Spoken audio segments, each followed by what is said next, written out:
जय हिंद साथियों, आपका अपने प्यारे YouTube चैनल आपन रामनगरी में ढेर सारा स्वागत है। साथियों, आज हम लोग राष्ट्रीय मानवाधिकार आयोग के बारे में चर्चा करेंगे। उसकी स्थापना, संरचना, कार्य एवं शक्तियों के बारे में। राष्ट्रीय मानवाधिकार आयोग एक विधिक निकाय है। इसका गठन संसद में पारित अधिनियम के अंतर्गत हुआ है, जिसका नाम मानवाधिकार संरक्षण अधिनियम 1993 था। यह आयोग देश में मानवाधिकारों का प्रहरी है, संरक्षक है, अर्थात संविधान द्वारा निश्चित या अंतर्राष्ट्रीय संधियों में निर्मित और भारत में न्यायालय द्वारा अधिरोपित किए जाने वाले जीवन, स्वतंत्रता, समानता और व्यक्तिगत मर्यादा से संबंधित अधिकार।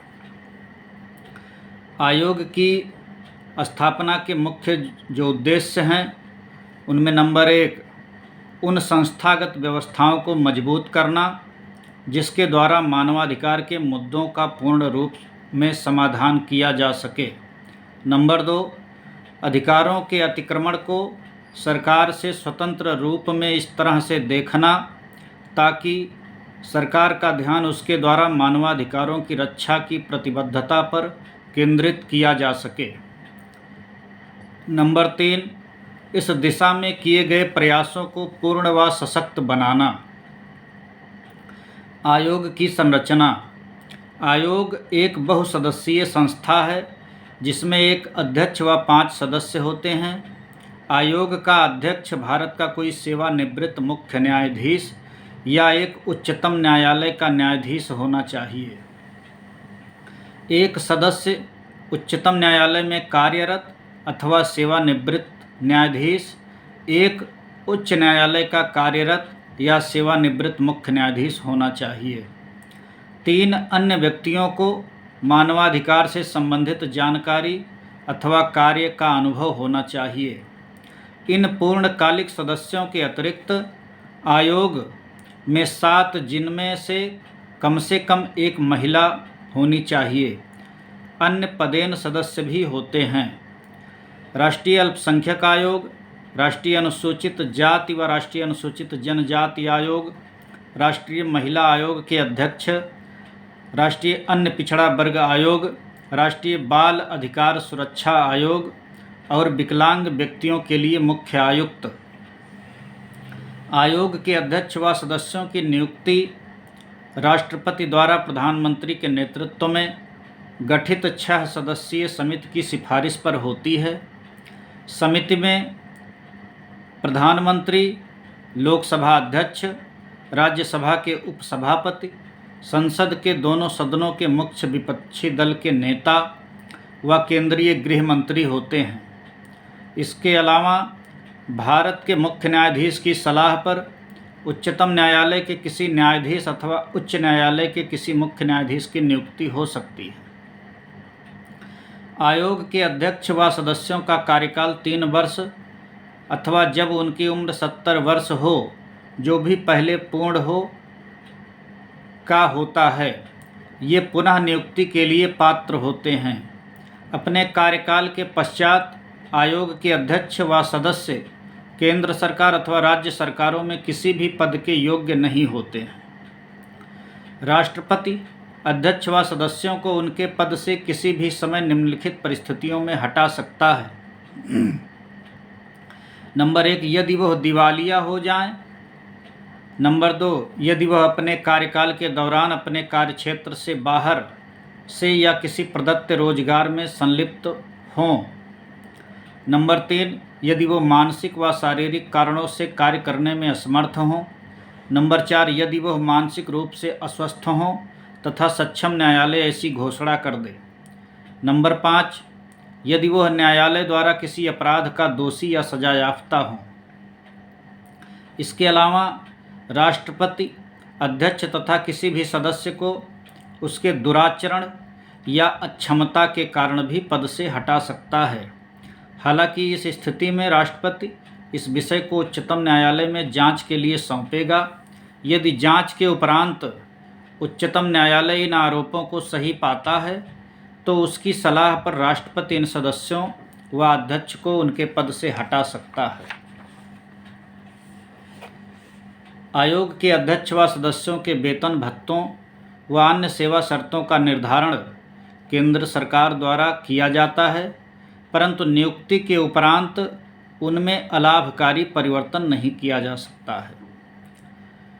सभी उपबंधों का उद्देश्य आयोग की कार्यशैली को स्वायत्त, स्वाधीन व निष्पक्षता प्रदान करना है। आयोग के कार्य।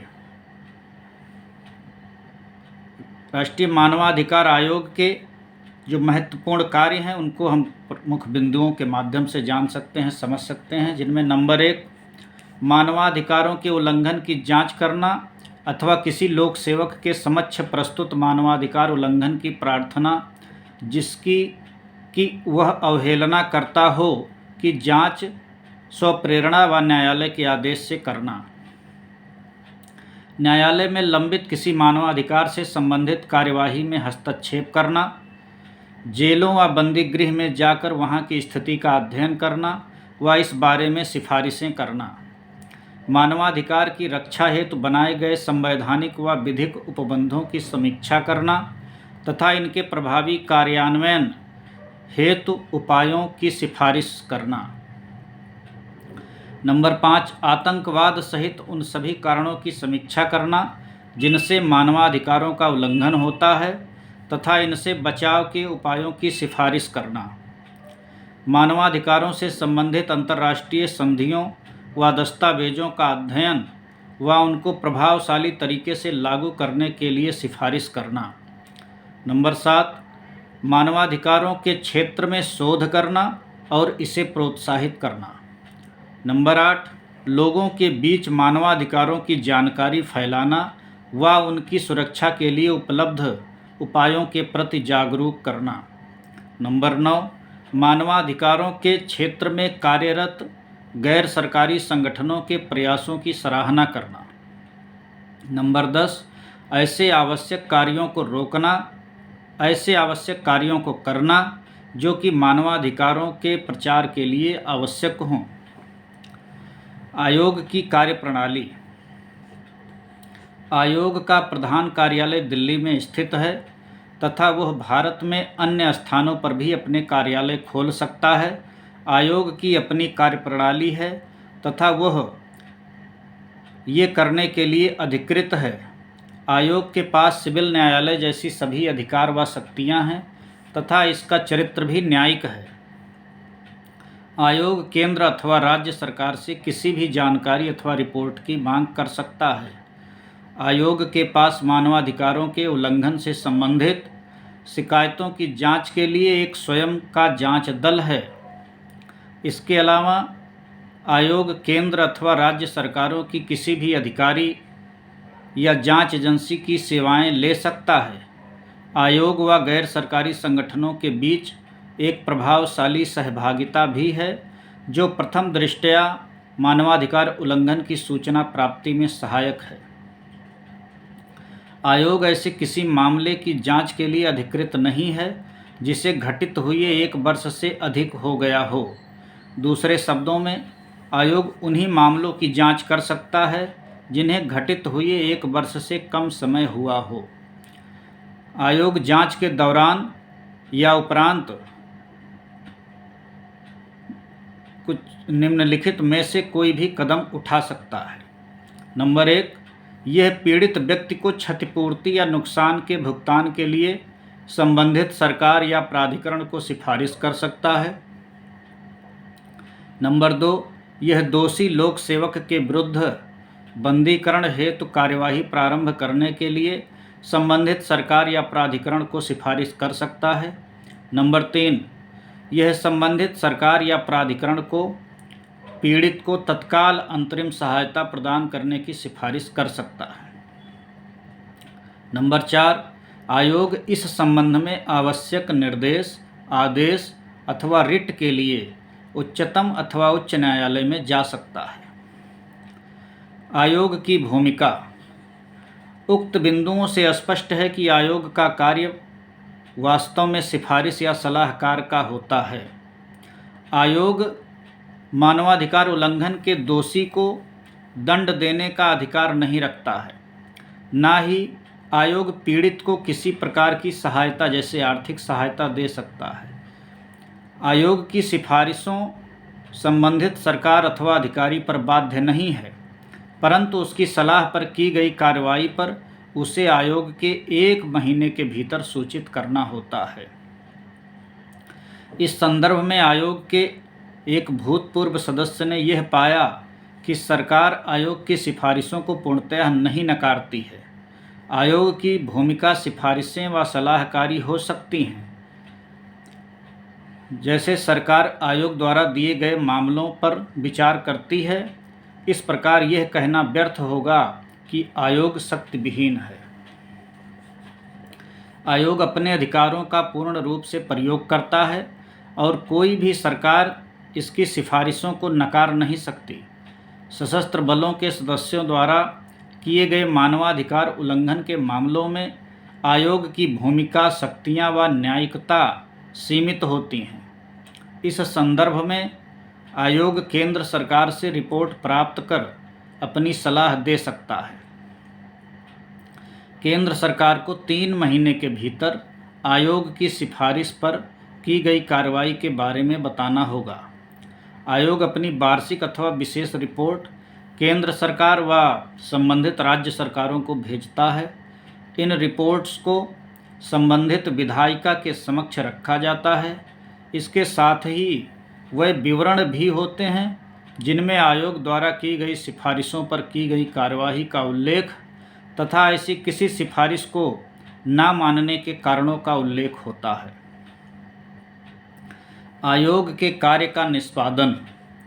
आयोग ने मानवाधिकार संबंधी अनेक विषय हाथ में लिए हैं, जिसको हम कुछ महत्वपूर्ण बिंदुओं के माध्यम से समझ सकते हैं, जिनमें नंबर 1 बंधुआ मजदूरी की समाप्ति। नंबर 1 बंधुआ मजदूरी की समाप्ति। नंबर 2 रांची, आगरा और ग्वालियर में मानसिक अस्पतालों का संचालन। नंबर 3 आगरा स्थित सरकारी सुरक्षा गृह महिला का संचालन।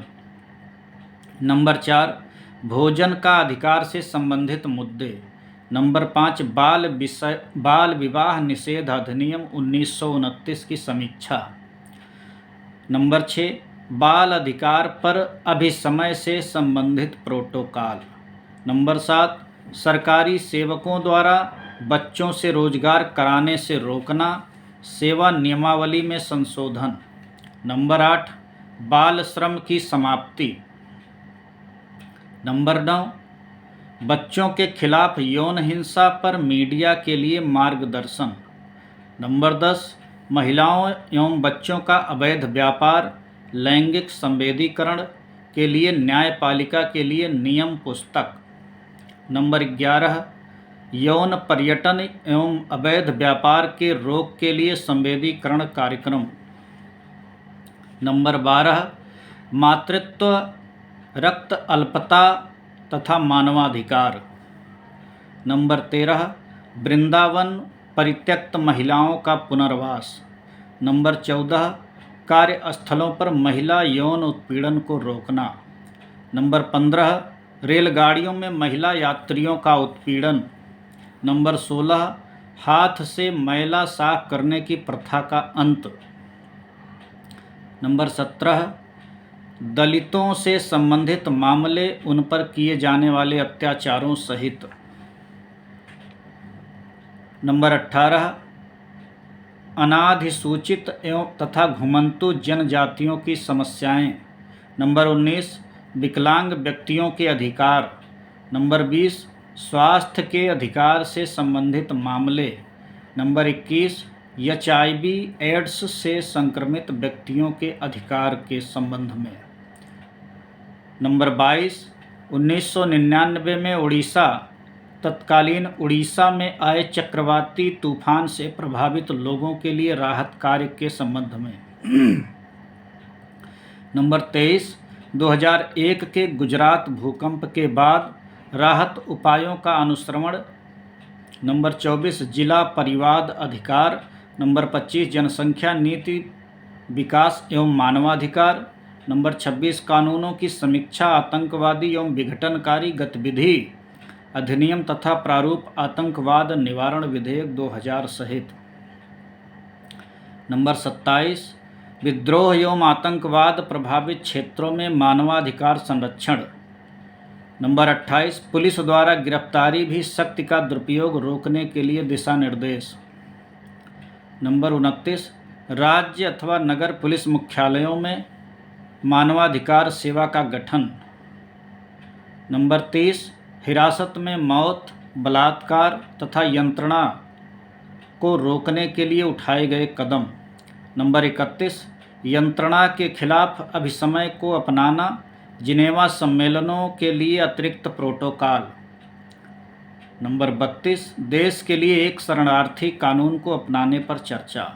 नंबर 33 पुलिस बंदीगृह अभिरक्षा के अन्य केंद्रों में संरचनात्मक सुधार। नंबर 34 मानवाधिकार संबंधी कानूनों की समीक्षा, संधियों का कार्यान्वयन तथा अंतर्राष्ट्रीय नियमों की समीक्षा। नंबर 35 शिक्षा प्रणाली में मानवाधिकार, साक्षरता एवं जागरूकता को बढ़ावा देना। नंबर 36 सैन्य बलों एवं पुलिस, लोक प्राधिकारियों एवं नागरिक समाज के लिए मानवाधिकार प्रशिक्षण। नंबर 37 दुर्व्यापार, ट्रैफिकिंग का क्रियात्मक अनुसंधान, action research on trafficking. Number 38 मानवाधिकार से संबंधित विषयों पर जाने माने अकादमिक संस्थानों एवं गैर सरकारी संगठनों NGO द्वारा शोध अनुसंधान। केंद्र सरकार राज्य मानवाधिकार आयोगों को वह कार्य सौंप सकती हैं जो संघीय क्षेत्रों द्वारा निष्पादित किए जाते हैं। संघीय क्षेत्र दिल्ली छोड़कर संघीय क्षेत्र दिल्ली में मानवाधिकार संबंधी मामले राष्ट्रीय मानवाधिकार आयोग द्वारा ही देखे जाएंगे। साथियों, इस तरह हम लोग राष्ट्रीय मानवाधिकार आयोग के गठन, उसकी स्थापना, उसकी संरचना, आयोग के कार्यप्रणाली एवं उन्हें प्राप्त शक्तियों, अधिकारों के बारे में विस्तार पूर्वक चर्चा कर रहे थे। हमें उम्मीद है कि इस वीडियो के माध्यम से आप सबको मानवाधिकार आयोग के बारे में काफ़ी अच्छी जानकारी प्राप्त होगी। साथियों, आप अपना विचार, अपना अनुभव कमेंट बॉक्स में ज़रूर साझा करिएगा। यदि आप चैनल पर नए हैं तो कृपया करके सब्सक्राइब कर लीजिएगा। यदि वीडियो आपको अच्छी लगे तो लाइक करिएगा, कमेंट करिएगा, शेयर करिएगा। बहुत बहुत धन्यवाद।